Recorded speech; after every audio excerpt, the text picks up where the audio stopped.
बिना किसी देरी को सीमा आजाद।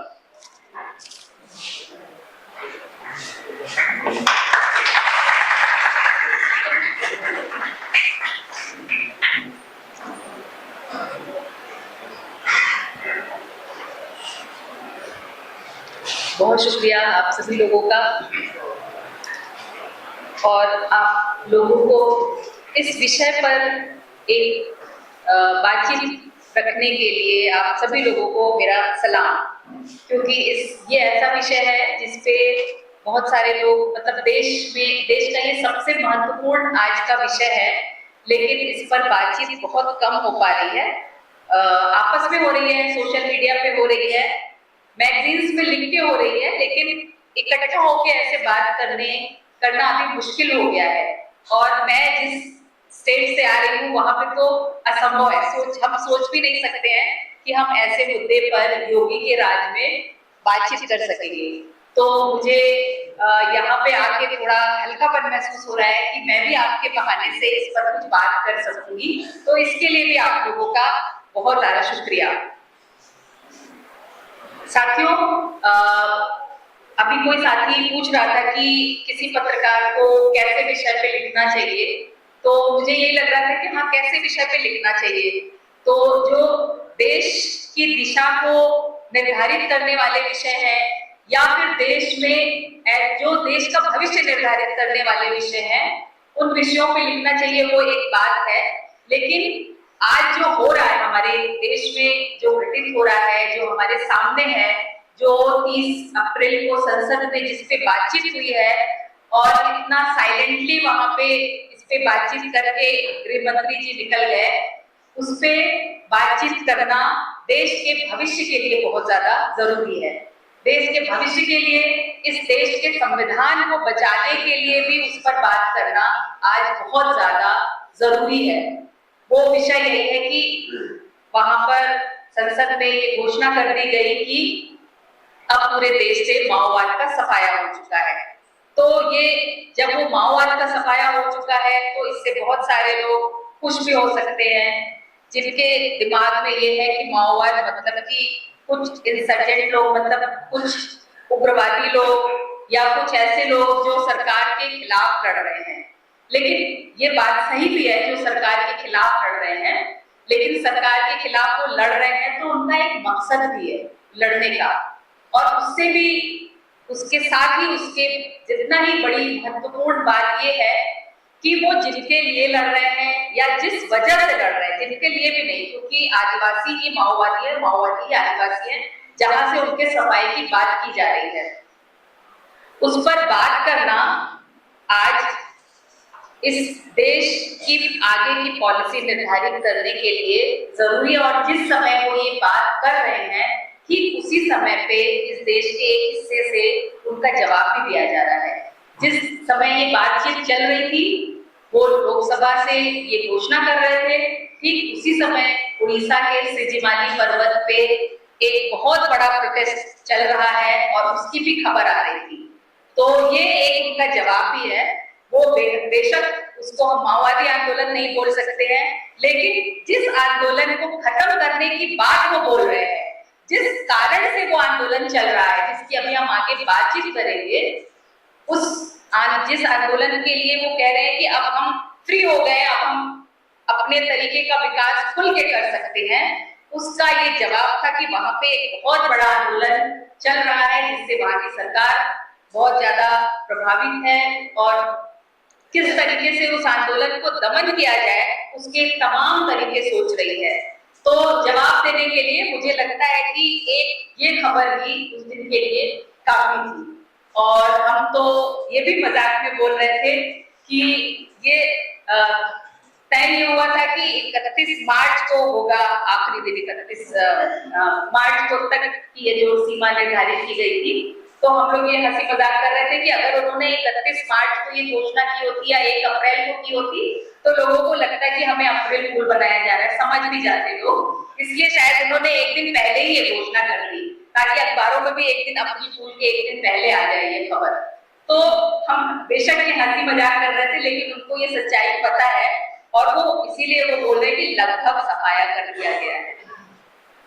लेकिन जब हम देखते हैं कि इसके क्या वजूहात हैं जिसके कारण से ये आंदोलन चल रहा है, और ये ऑपरेशन कगार जिसको जिसको वो लेके आए हैं और जिसको चलाने के बाद वो कह रहे हैं कि ये आंदोलन खत्म कर दिया गया है, निश्चित तौर पे आज उसके आर्थिक, राजनीतिक, सामाजिक, सांस्कृतिक हर पहलू पे बात करना बेहद जरूरी है कि क्यों ये आंदोलन है और किस लिए इस आंदोलन का जो इस आंदोलन पे दमन का जो प्रभाव है वो आगे चल के किस तरह का प्रभाव पड़ना है। तो अब अगर हम इसकी बातचीत की शुरुआत करें तो जो इसके आर्थिक वजूहात है, आप लोग बहुत ज्यादा इस पे हो सकता है कि अब खबरें आ रही हैं, ऐसा नहीं है, बहुत सारे पत्रकार अभी लिख भी रहे हैं, लेकिन जिनको हम अल्टरनेटिव मीडिया भी कह सकते हैं, लेकिन वो मेन स्ट्रीम मीडिया भी है, वो लोग भी अभी लिख रहे हैं कि उसकी वजह क्या है, उसकी क्या वजूहात है जिसके कारण से जंगल में सरकार को अपनी सेना घुसानी पड़ रही है, उसकी क्या वजह है आगे। इस पे बहुत सारे दस्तावेज हैं, लेकिन अगर कुछ फैक्ट्स ही अगर रख दिए जाए लोगों के सामने तो उससे उसका खुलासा हो जाता है। अगर हम इस पे बात करें तो दरअसल यहाँ से शुरुआत मैं करती हूँ कि जो पूरे दुनिया की जो अर्थव्यवस्था है, केवल अपने देश की नहीं कि हम पूंजीपतियों को जंगल में घुसाना है, उसके कारण से ऑपरेशन कगार चलाया जा रहा है, लेकिन इसके साथ इस बात को जब हम विश्व अर्थव्यवस्था से जोड़ते हैं तो ये बात ज्यादा समझ में आती है, ज्यादा स्पष्ट रूप से हमारे सामने आती है। वो ऐसे कि हम ये जानते हैं, हम जो भी अर्थशास्त्री लोग हैं, जो भी इसका अध्ययन करते हैं कि दुनिया की अर्थव्यवस्था कैसे चल रही है,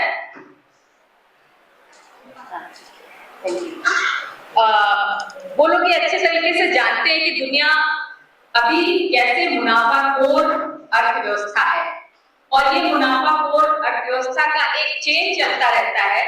एक जगह इन्वेस्ट किया, उससे जो मुनाफा आया उनको दूसरी जगह लगाना है, उसके लिए उनको मार्केट ढूंढना है, वहां से जो मुनाफा हुआ उसको कहीं इन्वेस्ट करने के लिए उनको दूसरा एक मार्केट ढूंढना है।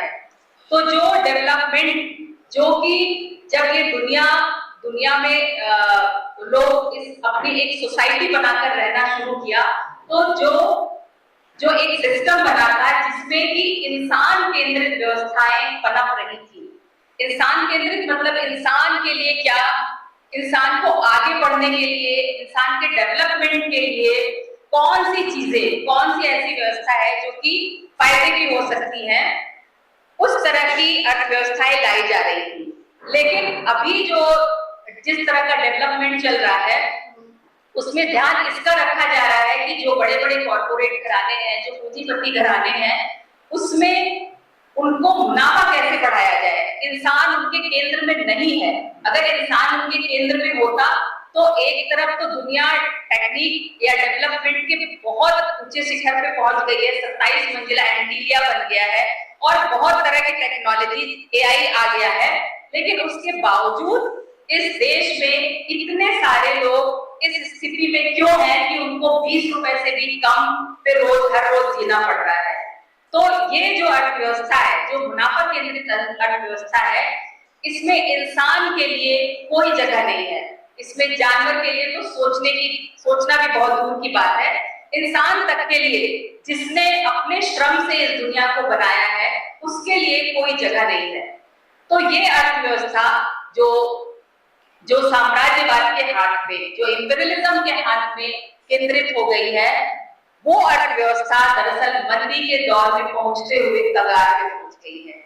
और ये जो ऑपरेशन कगार है, ये दरअसल उनकी मंदी का कगार है। वो हमें कगार पे, यानी कि आदिवासियों को, इंसानों को कगार पे भेजने की बात कर रहे हैं। वो जो इंसानों के लिए लड़ने वाले लोग हैं, उनको कगार पे भेजने की बात कर रहे हैं, लेकिन वास्तव में ये जो मुनाफा केंद्रित अर्थव्यवस्था है, ये बार बार जो कगार पे पहुंच जा रही है, इसके बाद अब उसका कुछ नहीं हो सकता है, जिसके कारण से पैनिक हो गए हैं। और उस पैनिक होने की वजह से ट्रंप जैसा शासक आता है, नरेंद्र मोदी जैसे शासक आते हैं, और इस तरह के बहुत सारे लोग पूरी दुनिया में आज जो है देश की अगुवाई करने वाले लोग हैं, तो उनकी ये जो अर्थव्यवस्था है वो मंदी में इतना ज्यादा डूब उतरा रही है कि उसके कारण से उनको भारत जैसे जो देश है, ये देश जो मिनरल से भरे हुए हैं, जहाँ पे बहुत सारे मिनरल्स हैं और जिनको अभी तक छुआ नहीं गया है क्योंकि वहां पे आदिवासी रहते हैं। वैसे पूरी दुनिया में ऐसा है कि जहाँ पे भी मिनरल्स बहुत ज्यादा है वहां पे आदिवासी रहते हैं और इसी वजह से आदिवासियों का भारत में ही नहीं पूरी दुनिया में बहुत बड़े पैमाने पे कत्लेआम चल रहा है और इस समय भारत उसके केंद्र में है।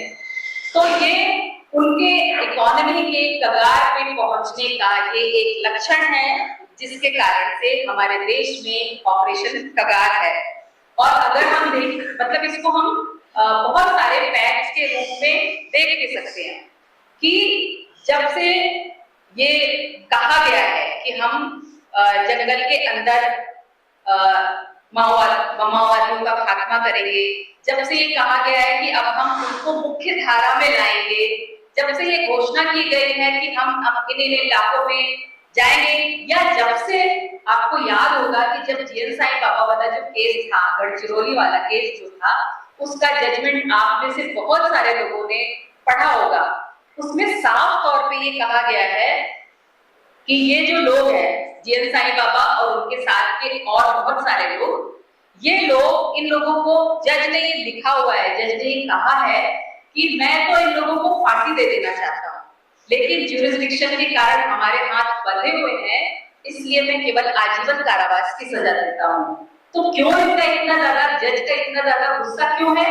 तो वो बोलते हैं वो इसलिए कि ये वो लोग हैं जिनके कारण से गढ़चिरौली में विकास नहीं हो रहा है, ये जजमेंट में लिखा हुआ है। और इन लोगों को आजीवन कारावास की सजा सुनाना, इन लोगों को रोकना गढ़चिरौली के विकास के लिए बहुत ज्यादा जरूरी है। और गढ़चिरौली का विकास उसके बाद कैसे हुआ? वहां पर जो जिंदल की एक बड़ी कंपनी पहुंच गई और वो देश का सबसे बड़ा वहां पे आयरन ओर, वहां पे एक फैक्ट्री लगा रही है जिसमें कि आदिवासियों की जमीन बिना उनको पुनर्वासित किए छीनी जा रही है।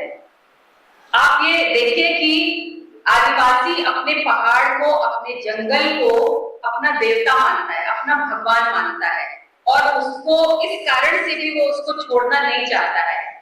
इसकी तुलना आप यहाँ के राम मंदिर से कर लीजिए कि एक ऐतिहासिक, एक इतिहास में कहीं लिखा नहीं है, कहीं पे दर्ज नहीं है, लेकिन वो एक जगह को बताते हैं कि ये हमारा यहाँ पे राम मंदिर था, यहाँ पे हमारे भगवान का मंदिर था जिसको तोड़ के मस्जिद बनाई गई, और उसके लिए पूरा जुडिशरी से लेकर पूरी सत्ता के हर संस्थान वहां पे मंदिर बनाने में लग जाते हैं।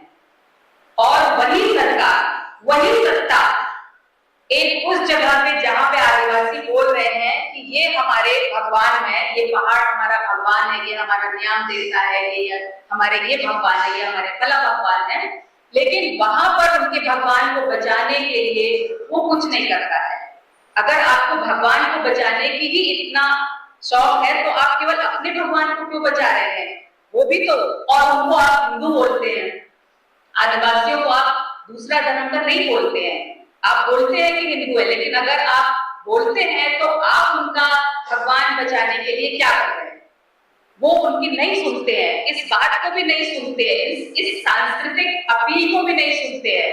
हमारा इस जंगल पे से हमारे जीविका चलती है, ये आर्थिक बात को नहीं सुनते हैं, लेकिन जिस चीज में, जिस वैल्यू में ये गवर्नमेंट यकीन रखती है, जिसका प्रचार करती है, उसको भी वो नहीं सुनते हैं।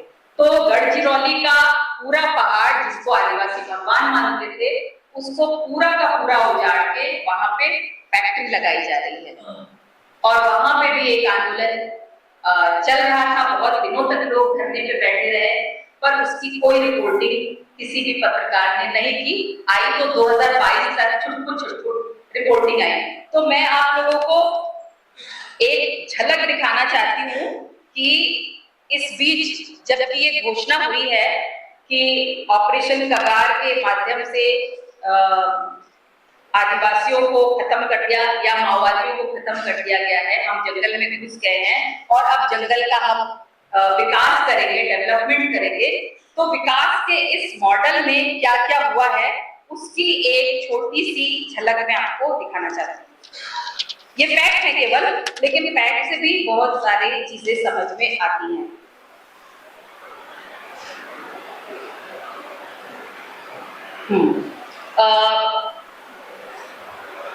जिस जो जो जहाँ पे हसदेव का जंगल है उसको उजाड़ा गया, आप सभी लोगों को पता है। वहां पे भी आदिवासी रहते थे। वहां पे विकास के लिए क्या किया गया कि 1600 मेगावाट की ultra super critical thermal power योजना लगाई गई, जो कि 21 करोड़ रुपए की लागत से बना है। और उसमें अनूपपुर में एक जो है संयंत्र है। मतलब आप इससे देखिए कि अडानी के बहुत सारे प्रोजेक्ट इस घोषणा की आड़ में कि हमने माओवादियों को खत्म कर दिया और हम जंगल के लोगों को मुख्य धारा में ला रहे हैं, तो मुख्य धारा में लाने के नाम पे अडानी के, अंबानी के, जिंदल के कितने सारे प्रोजेक्ट विकास करने के लिए वहां पे भेजे गए हैं। तो मध्य प्रदेश में थर्मल पावर प्लांट लगाया गया, अनूपपुर में लगाया गया जो कि कोयला आधारित थर्मल पावर प्लांट था। छत्तीसगढ़ में 65,000 करोड़ का निवेश किया गया, कोरबा और रायगढ़ में एक सीमेंट प्लांट लगाया गया। ये सब अडानी का है। इंफ्रास्ट्रक्चर में मतलब कि अब सड़क बनाने में, अभी तक वो कहते थे कि माओवादी जहां पर है वहां पे हम सड़क नहीं बना पा रहे हैं, यानी कि वहां पे कॉर्पोरेट इन्वेस्टमेंट नहीं कर पा रही है। तो अब वहां पे सड़क बनाने के इन्वेस्टमेंट के लिए वहां पे अडानी जी पहुंच चुके हैं। और इसी समय में एक बार और जोड़ना चाहती हूँ, जो दस्तक में बहुत पहले एक आर्टिकल भी लिखा गया था इस पर, कि ये जो मंदी से निकलने की जो साम्राज्यवाद की जो कोशिश है कि मतलब अब कौन सी वो जगह है जहां पे पैसा इन्वेस्ट किया जा सकता है पूरी दुनिया में, तो वो इंफ्रास्ट्रक्चर का क्षेत्र है। मतलब अभी भी पूरी दुनिया में खास तौर पे जो एशिया के देश हैं कर रहे हैं, बल्कि जो दस्तक में लेख लिखा गया था उसका टॉपिक ही ये था कि ये हर जगह खुदा खुदा क्यों है। तो हर जगह जो निर्माण का काम चल रहा है पूरी एशिया में, फिर मैंने उस समय क्योंकि पढ़ा कि अफगानिस्तान में चल रहा है, बांग्लादेश में चल रहा है, पाकिस्तान में चल रहा है, श्रीलंका में चल रहा है, और भारत में तो हम देख ही रहे हैं कि चल रहा है। तो और ज्यादातर इंफ्रास्ट्रक्चर में इन्वेस्टमेंट करने वाली ज्यादातर कंपनियां अमेरिकी कंपनियां थी। और इस देश के 100 शहरों को बांट दिया गया, साम्राज्यवादी कॉर्पोरेट्स को बांट दिया गया कि आप इनका इन्वेस्टमेंट करिए। तो उसी कड़ी में अब ये उस जगह पे भी चले गए हैं छत्तीसगढ़ में, जहां पे अभी तक माओवादियों की वजह से ये नहीं घुस पाए थे, वहां पे भी अब इंफ्रास्ट्रक्चर में इन्वेस्टमेंट करने के लिए ये पहुंच गए हैं। फिर खनन के काम में, कोयला खनन के काम में की परियोजना वहां पे लग रही है। फिर उड़ीसा में सुंदरगढ़ में 84 करोड़ की लागत से एक कोयला से रसायन बनाने का एक कंपनी लगा है। नयागढ़ में 9,731 करोड़ का पंप स्टोरेज बन रहा है हाइड्रो पावर प्लांट के लिए। फिर एल्मुना रिफाइनरी और लॉ अयस्क परियोजना बन रही है 57,000 समथिंग करोड़ का निवेश करके। 44 करोड़ का निवेश करके जल विद्युत संयंत्र लग रहा है। ये सब उड़ीसा का है। मध्य प्रदेश में मैंने अभी बताया ये ट्रांसमिशन में लग रहा है, इंफ्रास्ट्रक्चर में लग रहा है 75,000 करोड़। फिर इसमें अंबानी, मतलब ये सब अभी तक मैंने जितना बताया ये सब अडानी का इन्वेस्टमेंट है। इसके अलावा अंबानी का जो इन्वेस्टमेंट है वो सीएनजी में है और रिटेल खोलने में है। इन सारी जगहों पे उनको मुख्य धारा में खोलने के लिए उन तक मार्केट पहुंचाना है। उन तक मार्केट पहुंचाने के लिए जो अंबानी इन्वेस्टमेंट कर रहे हैं वो वहां पे रिटेल स्टोर खोलेंगे और सीएनजी प्लांट लगाएंगे। वहां पे थर्मल पावर प्रोजेक्ट भी लगाने की तैयारी है। हाँ, और जो 26 शहरों का डेवलपमेंट करेंगे उसमें अंबानी और अडानी दोनों का पैसा लग रहा है। और भी कई सारी छोटी छोटी कंपनियों से उन लोगों का कोलैबोरेशन है। उसके अलावा नागपुर और जबलपुर में पहली बार स्मार्ट सैटेलाइट सिटी विकसित की जा रही है। ये सब इन्वेस्टमेंट हो रहा है उनका। छत्तीसगढ़ में हाईटेक बस स्टैंड बन रहा है, रायपुर में सेमीकंडक्टर मटेरियल प्लांट बन रहा है, और रायगढ़ में डिटर्जेंट फैक्ट्री, पर्यटन का विकास किया जा रहा है। पर्यटन के विकास के लिए क्या करेंगे वो, जितने भी छत्तीसगढ़ के नेचुरल जो भौगोलिक स्थान है, झरने हैं, नदियां हैं, बहुत ज्यादा रिच है वो छत्तीसगढ़ और मध्य प्रदेश, उन सारी जगहों पे उनका पर्यटन का विकास करके, मतलब कोई एक कंपनी आ रही है वहां पे जो अंबानी, अडानी या जिंदल की होगी, और उसको उसमें इन्वेस्टमेंट करेंगे, उसको एक पब्लिक प्लेस बनाएंगे, और यहाँ तक कि मंदिर का भी, वहां पे जो गोरम देव का मंदिर है उसका डेवलपमेंट, जैसे कि बनारस में काशी विश्वनाथ का एक कॉरिडोर बनाया गया है जिसमें वीआईपी दर्शन के लिए 300 रुपया अतिरिक्त है, उसी तरह का कॉरिडोर वहां पे भी बनाने जा रहे हैं। तो इन सब को सबके लिए पर्यटन केंद्र बना के, मतलब उससे उनकी कमाई करेंगे। इंफ्रास्ट्रक्चर में लगाते ही इसीलिए है ना कि उनकी कमाई हो, उनके मुनाफे का जो चेन है वो बना रहे, वो नहीं टूटने पाए, ये सारा चीज कर रहे हैं। महाराष्ट्र में अडानी की नई परियोजनाएं लग रही हैं। ये जब से गढ़चिरौली में बोला गया है कि अब माओवादी आंदोलन खत्म हो गया।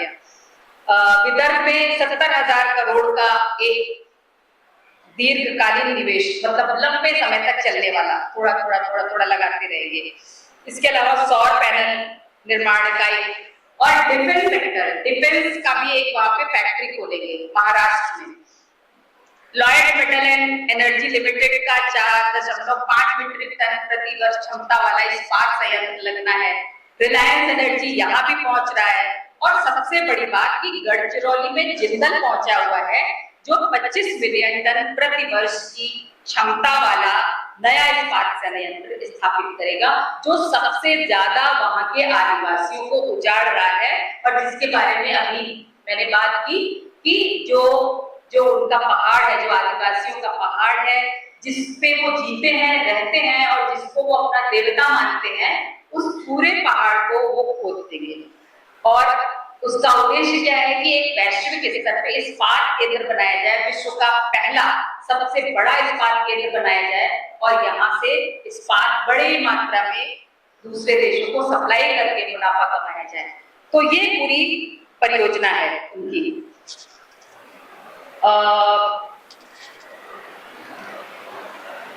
हाँ, यहाँ पर 9,100 एकड़ की जमीन एक्वायर की गई है, और वहां पे मडिया गोड, जो बोलते हैं कि हमारे भगवान हैं, वो मडिया गोड आदिवासी हैं, और इनके आंदोलन की खबर 2022 तक अगर आप देखेंगे तो आती रही, लेकिन उसके बाद से आना ये बंद हो गई है, और ये कुछ मांग नहीं कर रहे हैं। ये बोल रहे हैं कि जो 2006 का फॉरेस्ट राइट एक्ट है उसके तहत विकास किया जाए। वो भी बोल रहे हैं कि हमारा विकास किया जाए, और वो बोल रहे हैं कि उसी तरीके से विकास किया जाए जैसे कि हमारा संविधान बोलता है, जैसे कि आपने कानून बनाया है उस तरीके से हमारा विकास किया जाए। लेकिन ये लोग जो संविधान के रक्षक बोलते हैं, जो लोग कानून बनाने वाले लोग हैं, जो लोग कानून को लागू करने वाले लोग हैं, ये लोग उनकी बात को नहीं मान के अपने तरीके का विकास वहां पे लोगों के ऊपर थोप रहे हैं।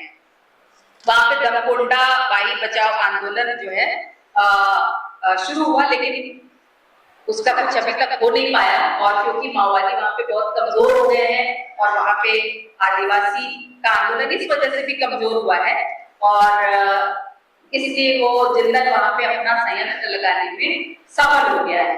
तो जो उसका इम्प्लीकेशन है, जो आर्थिक, जो ये बोला है कि 2031 मार्च 2026 तक खत्म कर देंगे, उसकी आड़ में, वो खत्म करने की आड़ में ये सारी चीजें चल रही है, जो कि लोगों के सामने आना और लाना और ले जाना तीनों बहुत ज्यादा जरूरी है।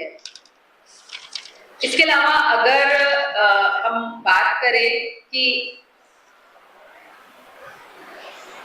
इसके आर्थिक वजूहात ये सारे हैं जो ऑपरेशन का द्वारा चलाया जा रहा है, लेकिन इसके राजनीतिक, जब आर्थिक वजूहात है तो जाहिर तौर पे इसके राजनीतिक वजूहात भी हैं, और इस सरकार में खास तौर पे आर्थिक वजूहात जो है वो चाहे कांग्रेस की गवर्नमेंट हो, चाहे आम आदमी पार्टी की गवर्नमेंट हो, चाहे बीजेपी की गवर्नमेंट हो, वो सबके सेम होते हैं। ये थोड़ा सा अलग हो जाता है कि जिसके पॉलिटिकल वजूहात भी आर्थिक वजूहात से बहुत ज्यादा मैच करते हैं, वो ज्यादा एग्रेसिवली उसको लागू करता है।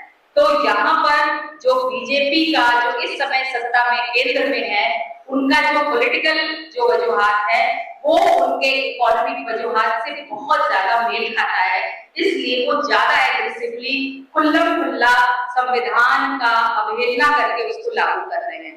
तो उनके अगर हम राजनीतिक वजूहात पे अगर हम बात करें तो 31 मार्च को अमित शाह जी ने कहा कि हम मतलब बहुत सारी इंपॉर्टेंट चीजें कही, जिसपे हरगोपाल जी ने अभी एक इंटरव्यू में कहा भी है। उन्होंने कहा कि अभी तक जो कहा जाता था कि गरीबी के कारण माओवाद है, तो उसको उन्होंने खारिज किया और उन्होंने कहा कि नहीं, गरीबी के कारण वहां पे नहीं है, वहां पे केवल माओवाद एक आइडियोलॉजी है और आइडियोलॉजी के कारण माओवाद है। तो हरगोपाल जी ने इसको ठीक ही बहुत बढ़िया इंटरव्यू में फ्रंटलाइन में जो आया है उसको कहा कि अगर जो वो बात बोल रहे हैं वो सच में सोच के बोल रहे हैं, तो इसका मतलब है कि भारत के लोकतंत्र के लिए ये बहुत खतरे की बात है। क्योंकि अगर आप आइडियोलॉजी के लिए किसी को क्रश कर रहे हैं, किसी का दमन कर रहे हैं, तो इसका मतलब ये है कि एक आइडियोलॉजी जो कम्युनल आइडियोलॉजी है, उसके अलावा दूसरी कोई भी आइडियोलॉजी अब भारत में सुरक्षित नहीं है, सब पर अब दमन बढ़ने वाला है।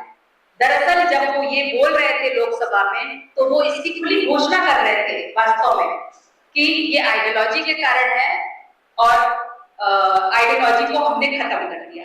ये बहुत मूर्खतापूर्ण बात है, क्योंकि आइडियोलॉजी कभी भी खत्म नहीं होती, कम्युनल आइडियोलॉजी भी नहीं खत्म हुई थी शायद, इसीलिए उनको हवा मिलते ही वो ज्यादा ऊपर आ गई है, एक गर्म हवा के रूप में ऊपर तैर रही है अभी। इसी तरीके से कोई भी आइडियोलॉजी को ऐसे खत्म नहीं किया जा सकता है, खासतौर पे दमन के बल पे नहीं खत्म किया जा सकता। तो ये अपने आप में एक बेवकूफी वाली बात थी, लेकिन बेवकूफी वाली बात के साथ ये बेहद खतरनाक बात है, बेहद डेंजरस बात है, और क्योंकि ये भारत के लोकतंत्र के लिए बहुत खतरनाक बात है, इसलिए भी सारे लोगों को, सभी लोगों को जिनका माओवाद से कुछ लेना देना है या जिनका माओवादियों से या आदिवासियों से भी कुछ लेना देना नहीं है, उनको अब सतर्क हो जाने की जरूरत है। दूसरा राजनीतिक वजह उनकी ये है कि देखिए, आदिवासियों का जो विद्रोह है, अगर ये देखा जाए तो माओवाद के आने के पहले से आदिवासी विद्रोह कर रहे थे। हमने पढ़ा है इतिहास में कि जब अंग्रेज आए थे तो 1857 के भी पहले किनका विद्रोह हुआ था? आदिवासियों का विद्रोह ही तो हुआ था। आदिवासी हमेशा से अपने अब जहां पे भी वो रहते हैं, उनको बाहरी लोग अगर उनमें हस्तक्षेप करें तो वो उसको नहीं बर्दाश्त करते हैं, और वो एक बराबरी के समाज में, कंफर्टेबली एक बराबरी के समाज में रहना पसंद करते हैं। तो आदिवासी जिनके लिए फेमस है, जिनके विद्रोहों की एक लंबी श्रृंखला है, गुंडागुर्द से लेके बस्तर में और संथाल विद्रोह के नायक और बहुत सारे सिद्धू कान्हू वाले विद्रोह, सबको अगर हम देख लें, फूलो जानू वाले, सबको अगर हम देखें तो उनके विद्रोहों की एक पूरी श्रृंखला है। लेकिन जो इस सरकार का जो मकसद है, वो मकसद ये है कि इन सारे विद्रोहों को, आदिवासियों के अब तक के जितने विद्रोह हैं या उनके कथित विकास के खिलाफ जो विद्रोह आने वाले हैं या अब तक जो हुए हैं, सबको क्रिमिनलाइज कर दिया जाए। माओवादी बोल के सबको क्रिमिनलाइज करना उनका एक मकसद है, और इस मकसद में वो काफी हद तक मिडिल क्लास के अंदर कामयाब भी हो रहे हैं। तो ये भी एक काम है कि आदिवासियों का विद्रोह एक पॉलिसी के खिलाफ विद्रोह है, और ये कोई अपराध नहीं है। विद्रोह कभी भी अपराध नहीं होता है, लेकिन ये विद्रोह जिसको अंग्रेज भी हमेशा ये बोलते आए, अंग्रेज आदिवासियों के विद्रोहों को हमेशा उन्होंने अपराधीकरण किया, क्रिमिनलाइज किया, उसी पैटर्न पे चलते हुए ये भी आदिवासियों के हर विद्रोह को क्रिमिनलाइज कर रहे हैं। उसका उदाहरण ये है कि जो बस्तर में मूलवासी बचाओ मंच था, वो तो अनाम था, वो तो एक लोकतांत्रिक ढंग से काम करने वाला ऑर्गेनाइजेशन था, जो सिलगेर में प्रोटेस्ट कर रहे थे और शांतिपूर्ण तरीके से प्रोटेस्ट कर रहे थे। लेकिन रघु मिढ़ियावी को क्यों अरेस्ट किया? वो तो कोई सशस्त्र संघर्ष नहीं कर रहे थे, तो वो इसलिए कि वो लोग वहां पे मिलिटराइजेशन का विरोध कर रहे थे। और उनके विद्रोह को एक अपराधीकरण कर देना और अपराधीकरण करने के बाद उनका काम करना आसान हो जाता है, इसलिए उनका ये राजनीतिक एजेंडा है। उसलिए भी ये काम कर रहे हैं लगातार कि ये विद्रोह माओवादियों से जुड़ा हुआ है। माओवादी वो लोग हैं जो कि सरकार के खिलाफ युद्ध करना चाहते हैं, माओवादी वो लोग हैं जो देशद्रोही हैं। ये कह के पूरे आदिवासी आंदोलन को क्रिमिनलाइज कर देते हैं।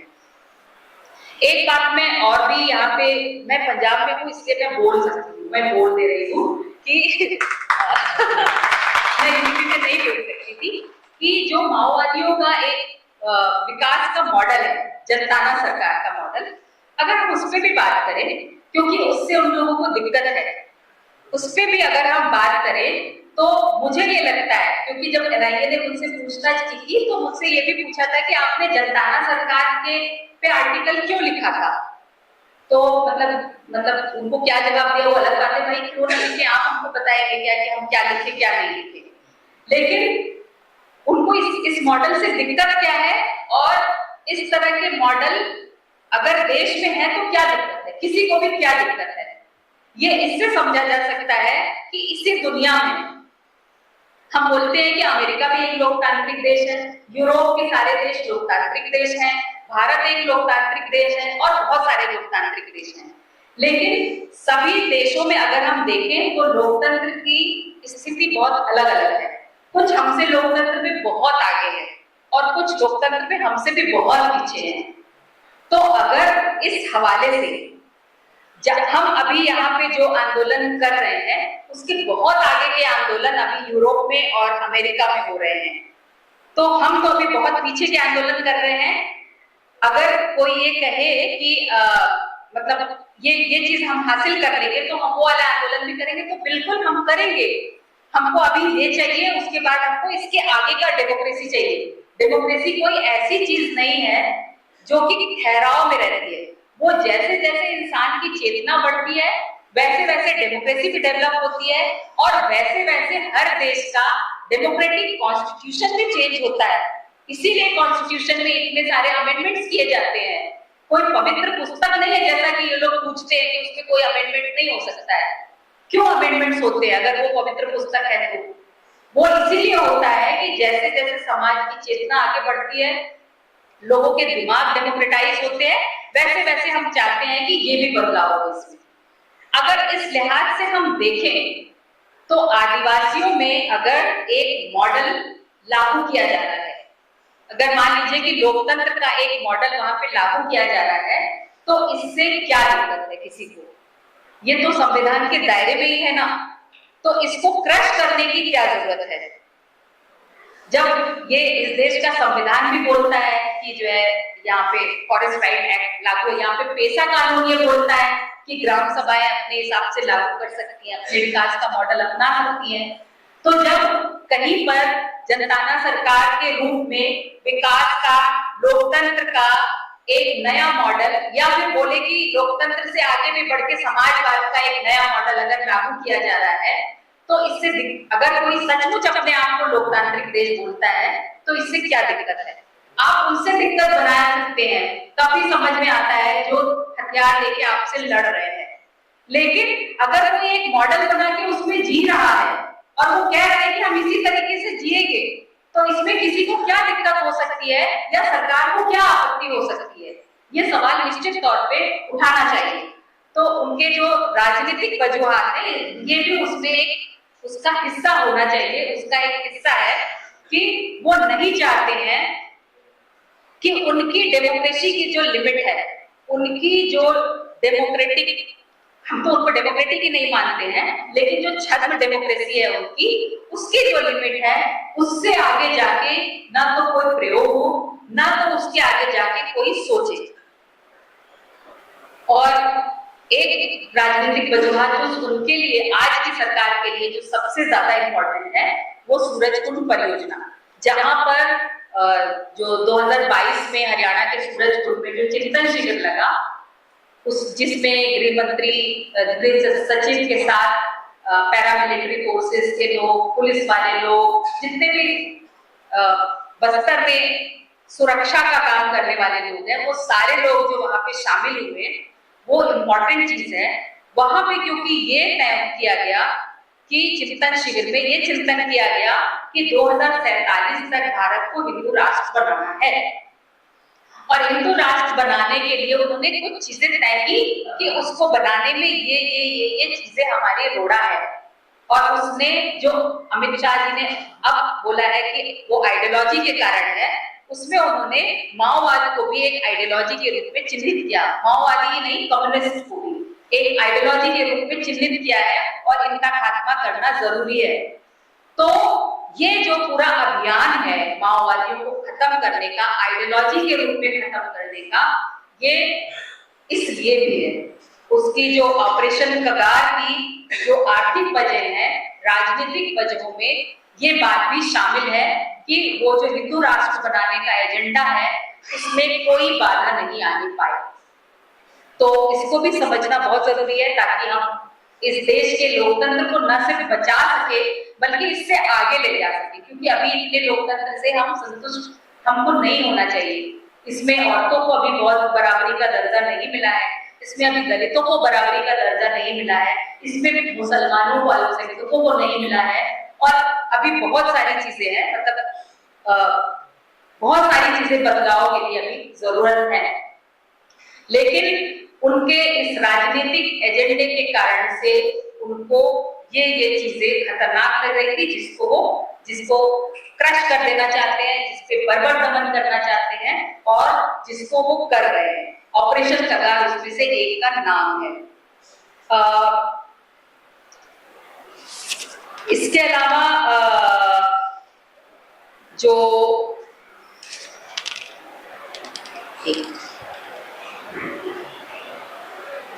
इसके अलावा जो इनकी इसका जो प्रभाव पड़ रहा है, ये तो एक राजनीतिक और आर्थिक वजूहात है जिसके कारण से ऑपरेशन कगार चलाया जा रहा है, जिसपे बातचीत करने की जरूरत है।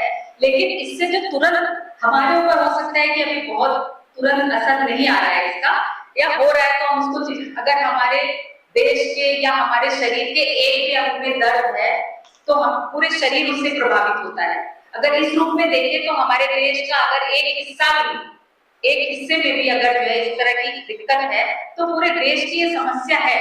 लेकिन सीधे तौर पे अभी हमारे सामने नहीं आया है, लेकिन तात्कालिक जो असर दिख रहा है वो, उसको अगर हम चिन्हित करें कि क्या क्या सामाजिक और सांस्कृतिक प्रभाव पड़ रहा है, तो सबसे पहले जो मैं बात करूंगी कि बहुत सारे संवैधानिक उसूलों की मौत हो रही है। जो लोग ये बात करते हैं कि इस तरह से लड़ने वाले लोग, माओवादी या कम्युनिस्ट लोग, बहुत सारे लोग बोलते हैं कि वो लोग संविधान को नहीं मानते हैं।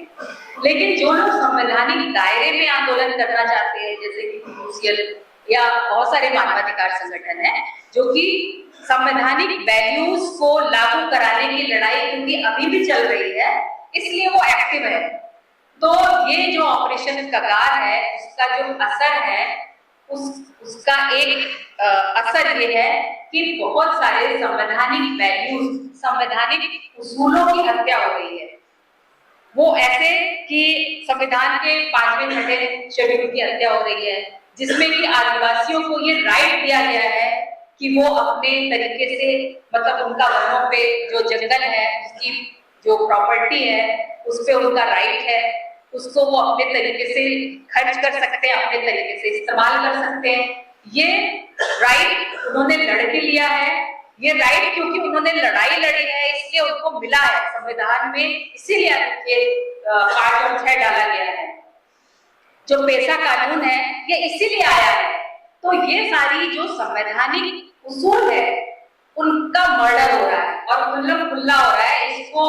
इस पे बेशक ध्यान देने की जरूरत है, बहुत ज्यादा ध्यान देने की जरूरत है। इसके साथ ही तो एक असर तो ये हो रहा है। और पुनर्वास का जो एक बहुत सारी, जैसे महाराष्ट्र में ही गढ़चिरौली में जो पूरा का पूरा पहाड़ जिंदल जी के लिए उजाड़ा जा रहा है, तो ये कहा जा रहा है कि उनको तो हम पुनर्वासित करेंगे, लेकिन आदिवासी कम्युनिटी जिस तरह से रहती आई है, जिस तरह से वो कम्युनिटी में रहती है, जिस तरह से वो प्रकृति के बिल्कुल करीब रहना चाहती है, उस तरह का पुनर्वास संविधान सुनिश्चित करता है। और संविधान इसकी बात बोलता है कि अगर कोई परियोजना लाना बहुत जरूरी हो जाए तो फिर आप उस कम्युनिटी को दूसरी जगह पे रिहेबिलिटेट करेंगे। लेकिन ये जो संवैधानिक उसूल है इसकी तो लगातार अवहेलना हो रही है और ये बहुत पहले से हो रही है।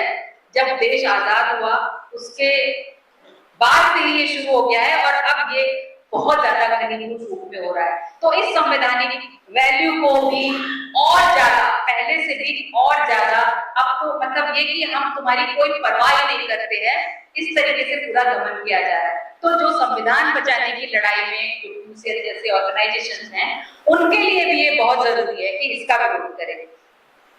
इसके अलावा इसका जो प्रभाव है वो ये है कि पूरे जंगल की किलेबंदी कर दी गई है। हर 5 किलोमीटर पे, हर थोड़ी दूर पे जो पुलिस थाने, पुलिस पोस्ट बिठाए गए हैं वो उसने पूरे आदिवासियों को बाहरी बना दिया है। और जो थाने बनाए गए हैं पुलिस के, जो आप इससे समझ सकते हैं, ये बड़ी अजीब बात है कि जो पुलिस थाने बनाए गए हैं जहाँ पे पुलिस वाले, पैरामिलिट्री फोर्सेस रह रहे हैं, उसको नाम दिया गया है मनवा नवा नाग, यानी कि हमारा नया गांव। मतलब पुलिस वालों का, पैरामिलिट्री फोर्सेस का के लिए तो वो नए गांव है जहाँ पे उनको आराम से रहने का हक है, कुछ भी करने का हक है। लेकिन वहां के जो आदिवासी लोग हैं उनका गांव, जो उनका अपना गांव था, उसको वहां से उजाड़ा जा रहा है। तो जो अंदरूनी लोग थे, जो जंगल में रहने वाले लोग थे, वो अब बाहरी हो गए हैं। और जो सरकारी नुमाइंदे हैं जो वहां पे लोगों को दमन करने के लिए जा रहे हैं, हर समय जो एक आतंक में जी रहे हैं, वो अब उस जगह के बाहरी हो गए हैं। और इसको मैंने भी फील किया है। मैं एक बार न्यामगिरी पहाड़ पे गई थी, तो वहां पे मतलब हम लोग को एक पत्रकार के तौर पे जा रहे थे और उनके गांव में, उस गांव में जाना कोई ऐसा गैर कानूनी भी नहीं है। लेकिन जिन लोगों के साथ हम जा रहे थे वो कभी हमको बोल रहे थे इधर से नहीं, इधर से जाना है। बेशक वो लंबा रास्ता है लेकिन हमें उधर से घूम के जाना है। क्यों उधर से घूम के जाना है? क्योंकि वहां पे पुलिस थाना है। तो कोई बात नहीं, पुलिस थाना है तो नहीं, वो लोग परेशान करते हैं। तो क्या परेशान करते हैं? वो लोग बहुत तरह के सवाल करते हैं, बाहरी लोगों को देखते हैं तो और भी ज्यादा सवाल करते हैं। तो अगर ये स्थिति आ गई है किसी जगह पे, अगर मान लीजिए यही भी ये स्थिति आ जाए कि हम जहां भी आए जाए कोई हमको लगातार रोक के बातचीत करे, जो कश्मीर में जो हालात बना दिए थे, जो कि बशारत पीर ने बहुत अच्छे ढंग से अभिव्यक्त भी किया है, मतलब उनकी जो वहाँ कश्मीर का एक आदमी मेंटली डिस्टर्ब होता है तो वो जहां से भी जाता है वो अपना तलाशी देने के लिए हाथ खड़ा कर देता है। तो वही सिचुएशन आज बस्तर में या फिर वो सारी जगहों पे लागू की जा रही है जहाँ पे माओवादी का आंदोलन है। सारे लोग ऐसे आतंक के साए में जीने के लिए मजबूर हुए हैं। और अभी कल स्क्रॉल ने एक वीडियो जारी किया है माननीय सुब्रमण्यम, उसमें बता रहे हैं कि सिक्योरिटी फोर्सेस वहां पर जाकर है।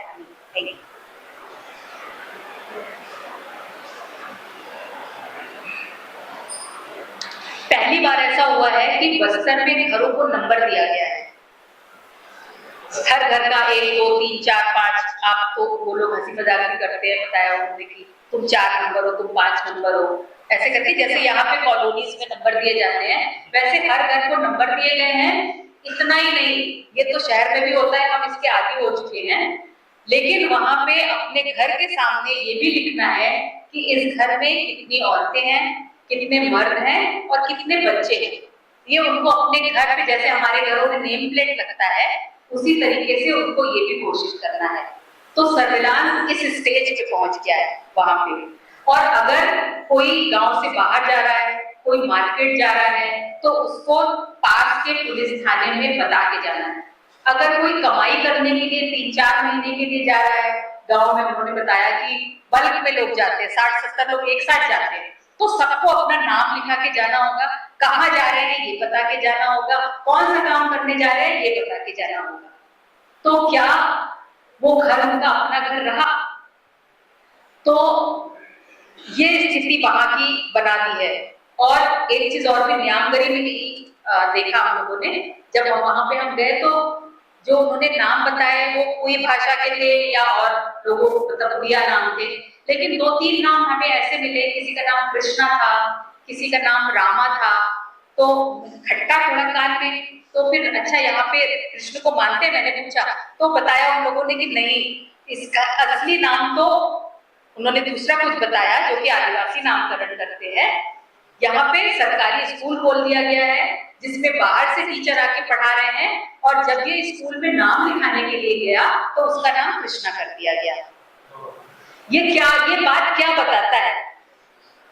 ये बात इस बात का संकेतक है कि ये जो जिसके लिए हम बोलते हैं, अभी हमने आर्थिक उसकी एकाधिकार की बात की, जब आर्थिक एकाधिकार होता है तो साथ में राजनीतिक एकाधिकार भी होता है। अभी किसी पार्टी को बीजेपी नहीं आने देना चाहती है, और साथ में सांस्कृतिक सामाजिक एकाधिकार भी होता है। तो ये जो उनकी संस्कृति है, जो उनका रिलीजन है, उसको सब पे थोपने की ये साजिश है।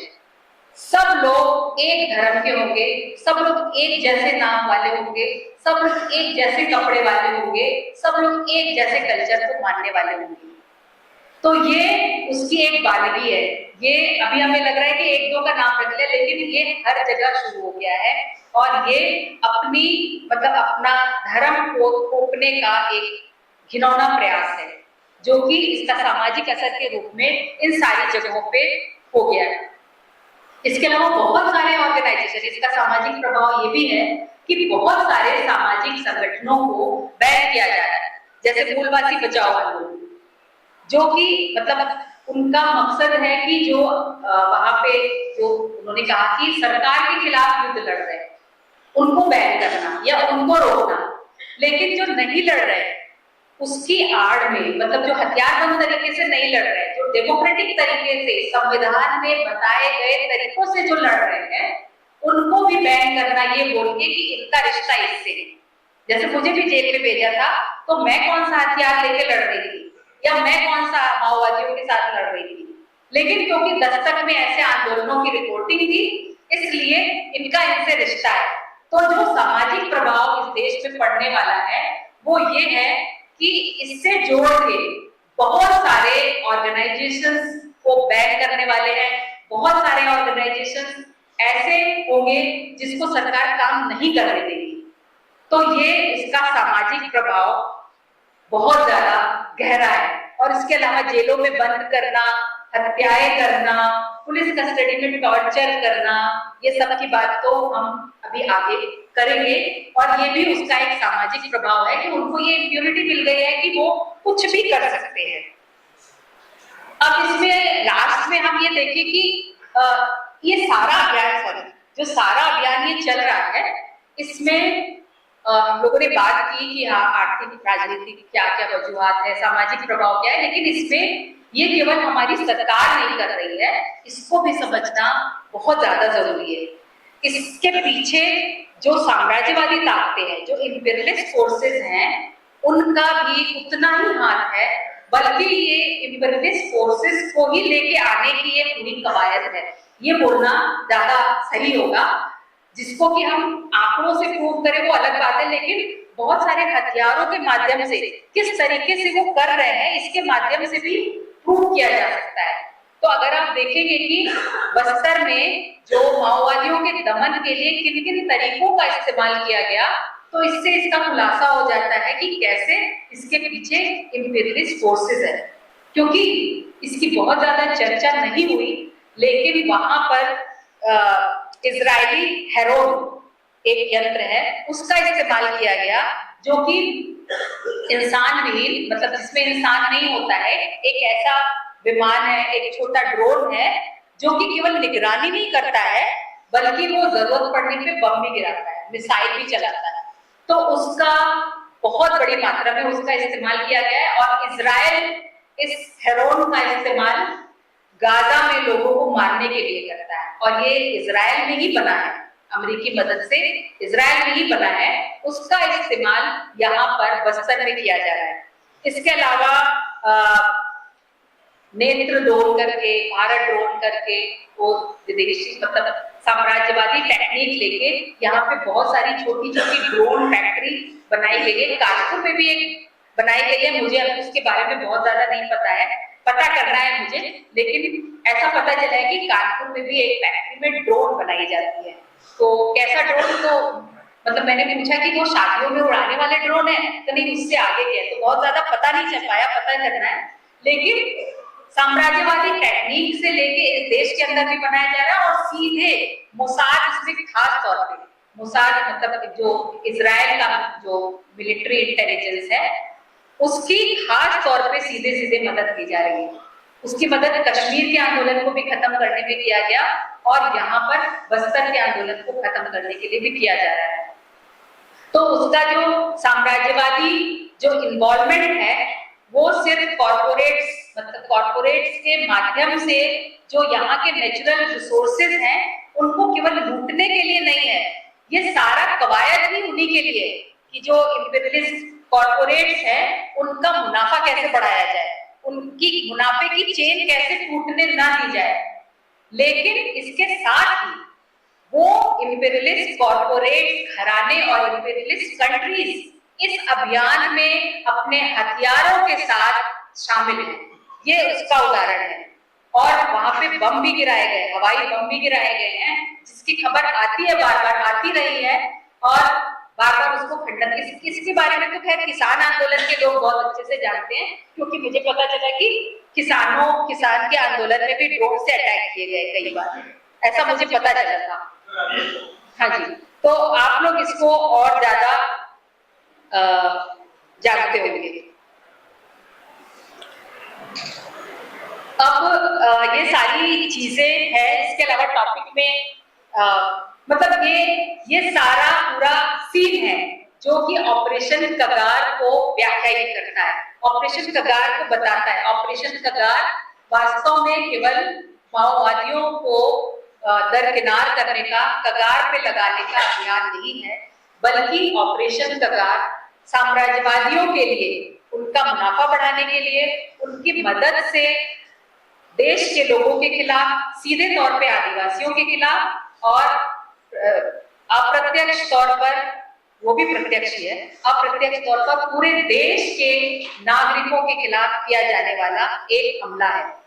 और इसको लगातार ये सरकार अभी भी जारी रखे हुए, ऐसा नहीं है कि उन्होंने घोषणा कर दी और ये खत्म हो गया है, ये अभी भी चलने वाला है, क्योंकि अभी भी रिपोर्ट जिस तरह की आ रही है, आदिवासियों को जीने नहीं दिया जा रहा है, बहुत तरह के सर्विलांस करके। इन जो इस तरह के अभियान है, इसका जो विरोध करने वाले लोग हैं, उनका क्या हो रहा है उसको हम भीमा कोरेगांव के माध्यम से जानते हैं। जो भी लोग खुल के इन बातों पे बोलते हैं या इन अभियानों के खिलाफ लिखते हैं या फिर इन अभियानों का बहुत तरीकों से विरोध करते हैं, उन सारे लोगों को बहुत तरह के झूठे केस बना के, जैसे भीमा कोरेगांव वाला बहुत ऐसे देखा जाए तो हम लोग इसको इसीलिए बोलते हैं कि अब तक की सबसे बड़ी सरकारी साइबर साजिश है ये, और ये हम नहीं बोलते हैं, ये अब जो अमेरिका की वो कौन सी कंपनी है जिसने ये खुलासा किया कि उनके कंप्यूटर में प्रोजेक्ट किया गया था, तो उसने ही ये बोल दिया कि दुनिया में ये पहली बार हुआ है, बहुत बार और हुआ है। सऊदी अरेबिया में एक पत्रकार को मारने के लिए भी इस तरह की साजिश रची गई, लेकिन इतने बड़े पैमाने पे लोगों को जेल में डालने का और इतने बड़े पैमाने पे लोगों को क्रिमिनलाइज करने का काम, जो सबसे बड़ी साइबर साजिश है, वो भारत में की गई है, उसका नाम भीमा कोरेगांव है। दूसरा एक अभी रचा जा रहा है जो लखनऊ कॉन्स्पिरेसी केस है, जिसमें बहुत सारे लोगों को पूछताछ के लिए यहाँ से भी गए हैं, हमारे यूपी से भी है, हरियाणा से भी है, दिल्ली से भी है, झारखंड के भी है, छत्तीसगढ़ के भी है, सबको लखनऊ कॉन्स्पिरेसी केस में लाया जा रहा है। तो उनके साथ ये जो ऑपरेशन कगार है, ये जो सारे केसेस हैं, ये बताते हैं कि ऑपरेशन कगार को जो सरकार की दूसरी एजेंसियां हैं, मतलब जो इस व्यवस्था की दूसरी एजेंसियां हैं जिसके दम पे ये व्यवस्था खड़ी है, जुडिशरी जिसमें शामिल है और पुलिस वाले जिसमें शामिल हैं, वो कैसे शामिल हैं, उसका एकदम ठोस उदाहरण भीमा कोरेगांव है। क्योंकि उसमें मैं जुडिशरी को शामिल इसलिए मानती हूँ, सभी लोग मानते हैं कि बहुत सारे फैक्ट सामने आ चुके हैं, लेकिन वो मानने के लिए तैयार नहीं है। दूसरे, कोई पुख्ता सबूत नहीं है लेकिन उसके बावजूद उनको बेल नहीं दी जा रही है। और अगर बेल दी जा रही है तो बहुत सारी शर्तों के साथ, जब वो उन शर्तों के साथ बाहर आ रहे हैं तो वो अभी भी आगे जेल में ही रह रहे हैं। ये कितनी अजीब बात है कि वरवर राव जैसे लोग जो कि तमिल में सोचते, अपनी भाषा से अलग करना ऐसे लोगों को, जो कि कवि हैं, जो कि तेलुगु भाषा के कवि हैं, उनको अपनी भाषा से अलग कर देना, मतलब उनका जो सांस्कृतिक कर्म है उससे अलग कर देना, ये सोचने में बहुत छोटी बात है। लेकिन आप वरवर राव से बात करिए तो वो सबसे ज्यादा इस चीज को मिस करते हैं। जब उन्होंने ये लिखा तब ये समझ में आया कि जब वेणुगोपाल ने शायद लिखा था कि जब कोविड में उनको एक बेड पे छोड़ दिया गया था, मरने के लिए छोड़ दिया गया था, तब जब वेणुगोपाल उनसे मिलने के लिए गए तो उनके हाथ में तेलुगु भाषा में एक कविता की किताब थी और उसको देख के वरवर राव बिल्कुल खुश हो गए कि बहुत दिनों बाद तेलुगु भाषा से आमना सामना हुआ। तो इससे आप समझ सकते हैं कि किसी के लिए ये कितना टॉर्चरस है कि उसको उसकी भाषा से, उसकी देश से, उसके वतन से दूर कर दिया जाए। तो जिनकी बेल हुई है उन पे भी इस तरह की जो शर्तें लागू गई हैं, और लोग भी हैं उसमें, सबकी मैं बात कर रही हूँ, लेकिन वो आधे जेल में ही है अभी। और वो केस कितना लंबा चलेगा किसी को नहीं पता, और लंबा चलेगा ये पता है, लेकिन कब तक चलेगा ये नहीं पता। तो ये, और स्टिल स्वामी को जिस तरीके से मार दिया गया उसमें हिस्ट्री का भी रोल है। एक स्ट्रॉ के लिए वो उनको कोर्ट में बोलना पड़ा। मतलब सबसे बड़ी शर्म की बात तो ये है सरकारी एजेंसियों के लिए, एनआईए जैसी एजेंसियों के लिए, जेल जैसी एजेंसियों के लिए, जेल जैसे संस्थान के लिए, ये स्ट्रॉ जैसी चीज तो जेल में ही मुहैया करा दी जानी चाहिए, लेकिन इसके लिए उनको कोर्ट में जाना पड़ा।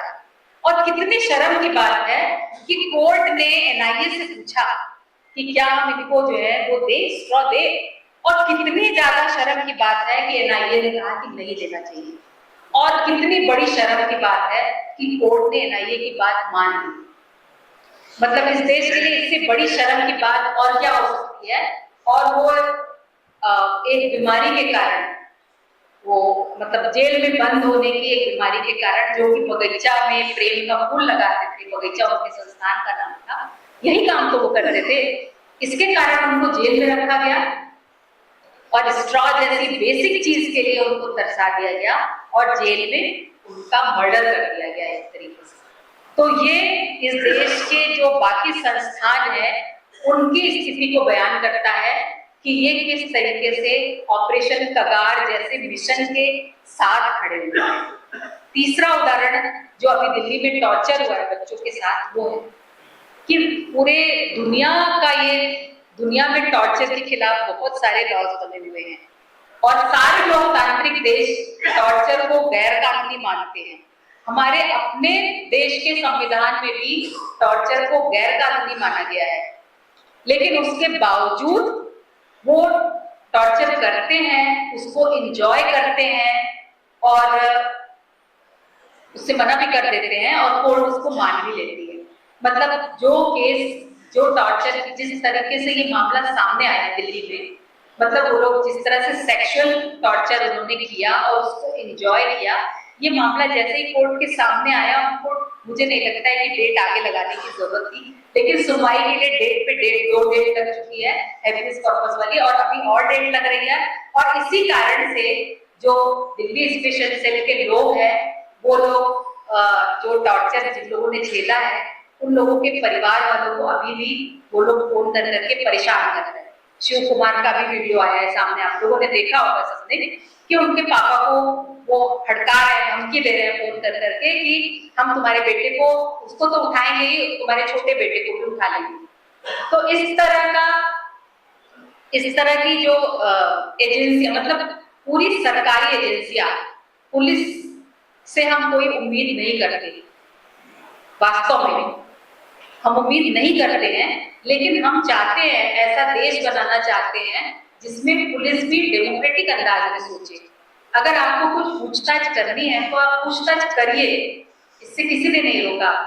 लेकिन आप ये कह रहे हैं, जिन लोगों को आप लेके आए हैं, कि इनसे तो सारी पूछताछ हो चुकी है, हम तो केवल मजे के लिए लाए हैं। आप सुनिए, उन लोगों के बयान सुनिए, उसमें ये कहा गया है कि हम इनसे हमें कुछ नहीं मिलने वाला, हम तो केवल उनको मजे के लिए लेते आए हैं। और केवल एक दरअसल ये किया क्यों गया है, ये एक्टिविस्ट लोगों पे एक मानसिक यातना का प्रेशर बनाने के लिए किया गया है कि अगर तुम हमारी हद से ज्यादा जाके सोचोगे, हमारी हद से ज्यादा जाके कुछ करोगे, तो तुम्हारे लिए ये सब चीजें हो सकती हैं, तुम्हारे साथ ये सारी चीजें हो सकती हैं।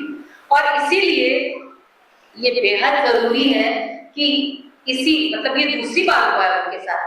पहली बार भी अगर इसके खिलाफ हल्ला मचाया जाता तो शायद उनकी ये हिम्मत नहीं होती, लेकिन अभी ये दूसरी बार हुआ है, तो दूसरी बार भी निश्चित तौर पे इसको ऑपरेशन कगार से जोड़ लेना चाहिए कि ये भी जिनको अर्बन नक्सल बोला जाता है उनका ऑपरेशन कगार है। और जिनको अर्बन नक्सल से जोड़ा जाता है वो केवल नक्सली लोग नहीं है, ये भी अब समाज में सामने आ चुका है। ये हर वो बंदा है जो कि सरकार से किसी भी मायने में असहमत है। हर कोई बंदा अर्बन नक्सल है और जिनका ऑपरेशन कगार ये है कि उनको कभी भी थाने में ले जाके उनके साथ कई तरीके का टॉर्चर, मेंटल से लेकर फिजिकल तक, सेक्सुअल तक, हर तरीके का टॉर्चर किया जा सकता है खुल्ला खुल्ला। और ये भी कहा जाएगा कि जाओ जो करना हो कर लो, कोई कुछ नहीं करेगा। तो ये इस डेमोक्रेटिक सोसाइटी के लिए, किसी भी डेमोक्रेटिक ऑर्गेनाइजेशन के लिए एक चैलेंज है। ये पुलिस ने हमारे तरफ एक चैलेंज फेंका है कि जाओ जो करना हो कर लेना, कोई कुछ नहीं करेगा, पिछली बार भी नहीं आया था। तो इसको हमें कम से कम एक चैलेंज के रूप में लेना चाहिए और बताना चाहिए कि नहीं, हम इसको रोक के रहेंगे, ये इस देश में नहीं चलेगा।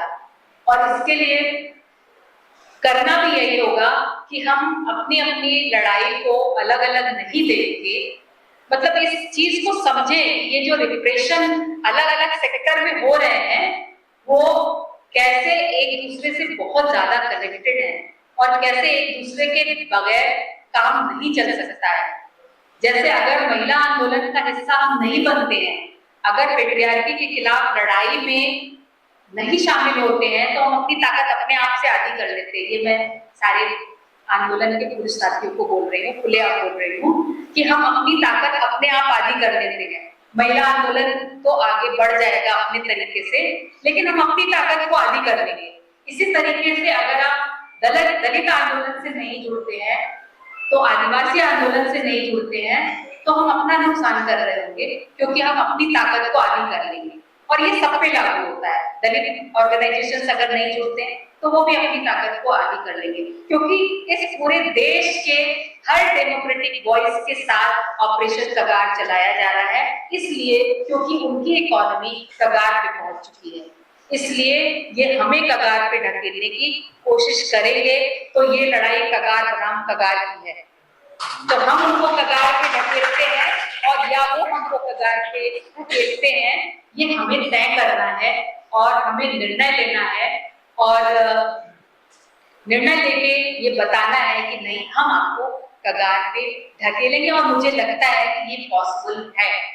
जब वो ये घोषणा कर रहे थे अमित शाह जी कि सफल हुआ ऑपरेशन कगार, उस समय मुझे मतलब सीजी माली का जो आंदोलन चल रहा था उसने मुझे बहुत प्रेरित किया कि इस टाइम पे इस खबर का आना बेहद इंपॉर्टेंट है। और बहुत सारी चीजें, बेशक वो आंदोलन हार जाए, उनको उनकी मांगे नहीं पूरी हो, लेकिन आंदोलन करते जाना, इस ऑपरेशन कगार जैसे दमन के खिलाफ आंदोलन करते जाना भी उनको कगार पे ढकेलने का एक प्रयास है। और ये हम करते रहेंगे तो निश्चित तौर पे जीत हम सारे लोगों की होगी। शुक्रिया।